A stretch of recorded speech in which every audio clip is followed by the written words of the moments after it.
Can you get close to it here? I'd like to say thank you for being such a tireless advocate for people who were prophets for all these decades, and I look forward to decades more.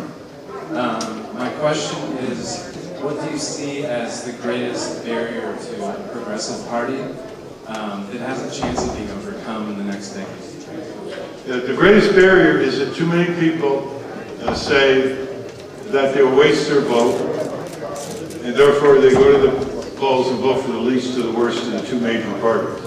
And that just ensures that both parties will not have your influence, because once a party sees you have nowhere to go, you lose your bargaining power. And the corporations are pulling on both parties in the other direction. So the idea is to go back through history and say, aren't we glad that in 1840 enough voters wasted their vote on the Liberty Party against slavery, or later on wasted their vote on the Women's Suffrage Party, or on the Farmer Populist Worker Party, or the Greenback Party, who put before the two parties so many reforms that eventually one or the other of the two major parties could not resist adopting. So if you want to be a pioneer, if you want to send a message, the only message the two parties understand is to deny them the vote and put it in another column. If you want to be a pioneer, you're going to start small. If you want to wait until others before you build up a big third party and jump on the bandwagon, you can wait and do that. I'd rather be a pioneer.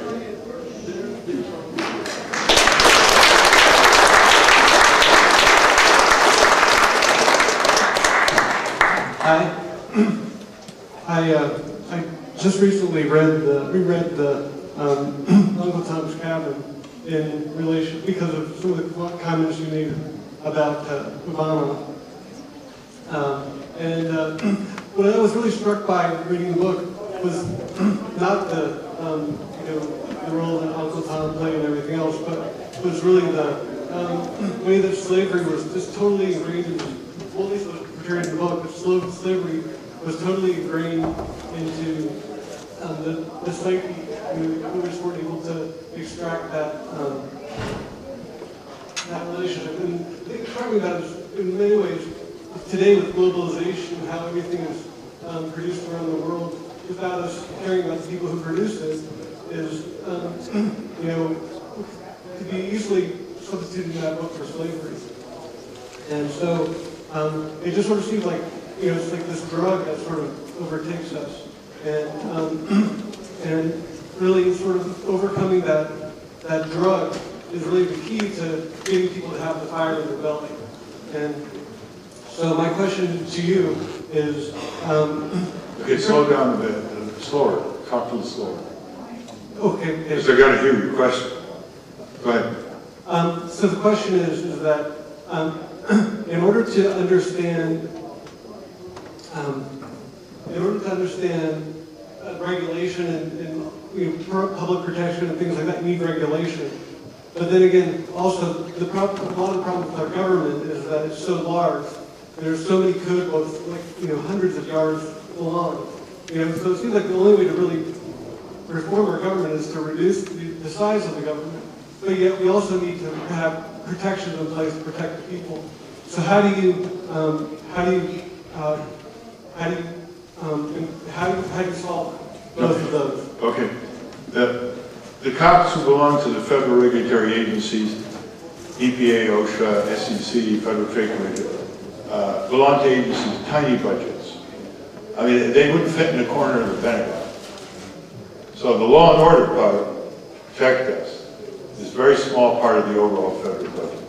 The military budget is 50% of the operating budget of the U.S. government. That doesn't count Medicare and Medicaid, the social insurance. The real big government is the Pentagon budget, the corporate subsidy budget that pours out of the Federal Reserve and the Treasury and the Department of Commerce and Department of Agribusiness and so on. And those should be cut down. Then there are big government that doesn't cost much, but it's really big government, like the Patriot Act abuses, like the invasion of privacy, like spying without judicial approval. Those are real coarse part of big government, even though it doesn't amount. a huge amount of money. So those are the three categories to work on. But, you know, to police the markets and to put the federal cop on the corporate crime beat, or the environmental pollution beat, relatively small number of dollars. In fact, they'll collect more fines than their entire budget. I mean, just in the last year, they collected $7 billion from the drug companies for pushing unapproved uses of drugs. And it's just from 3 companies. The entire budget of EPA is $9 to $10 billion.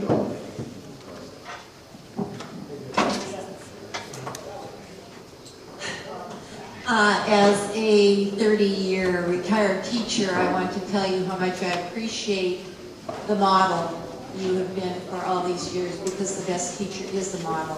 So your integrity is something that is so appreciated and so rare. And thank you for that.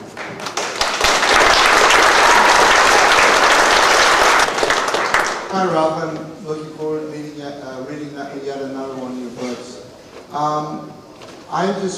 My question is, I keep telling people that I want to run for the U.S. Senate to introduce a constitutional amendment to abolish corporate personhood.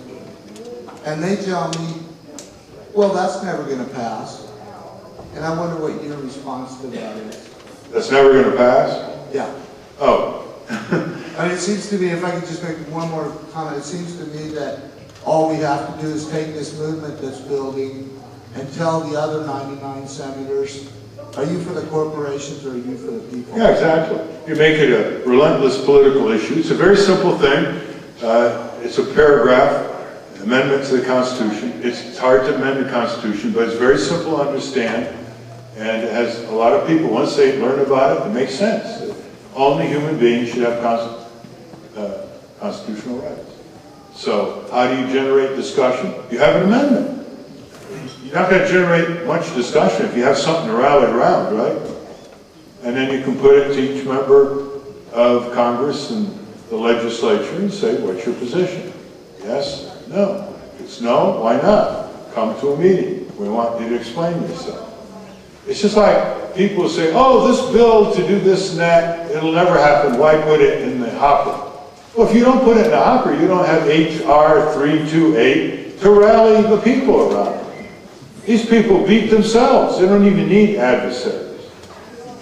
And then the other thing is that there are other ways to, as they used to say, to skin the cat. They don't say that anymore. There are other ways to do that. You can chip away at it. You can get a judicial decision, for example. Take it up to the Supreme Court, see what happens. You can try to get Congress to legislate. Because remember, the Congress never enacted corporate person. It just came out of judicial decisions. Talk about judicial activism. If you want to check the different ways, you know that website, poclag.org? It's P-O-C-L-A-D. They have a lot of, they're the ones who really started the discussion all over the country on this 15 years ago. It's good for them. By the way, civic skill course in elementary and high school. That's the way to build the next generation. Connect the classroom with community problems under adult supervision. Instead of these multiple choice standardized tests.